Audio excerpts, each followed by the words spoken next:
Well, the Knox County Sheriff's Office is asking for you to help spot and reduce crime. And now, you know it, there's an app for that. The Sheriff's Office releasing its new Submit a Tip app where you can privately and anonymously tell deputies about potential crimes in your area right from your phone. And here now to talk about how it all works is Lieutenant Aaron Yarnell.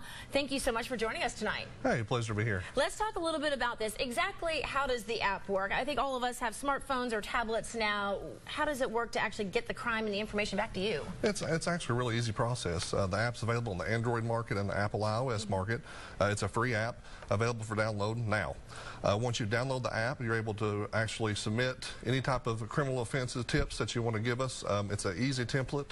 The beauty about an app is the ability to transfer pictures. So you can also actually add a picture to your tip, whether you take it live or have something in your photo album. And that's pretty valuable for you guys to be able to actually instantaneously see possibly crime in action, isn't it? Correct. We've actually implemented a tip program about 5 years ago through our website. We saw the amount of tips started with 1 or 2 tips a week. It got up to 20 to 30. We thought, what better way to communicate with the citizens of Knox County with a mobile app? Everyone has a phone. Everyone has a smartphone. So we got with Tip Submit Mobile, helped develop the app, and I'm actually really successful with it. Well, let's talk a little bit about anonymity. A lot of people concerned that, hey, if I get this app and I send a tip in, somehow it's going to be traced back to me, or somehow the bad guys are going to know that I sent this in and I'm going to kind of be, a target here. How do you guys keep this anonymous, or can you? Yes, we can. It is all anonymous. When they send a tip, it goes through a tip-soft server, which masks who's actually sending that tip. We can communicate with that person back through the server. We don't have their phone number. It goes all through the app and through the server to be able to communicate back and forth. So if they have a question, if they have something not for sure, if it's something they should submit or they shouldn't submit, it gives us the opportunity to talk to them.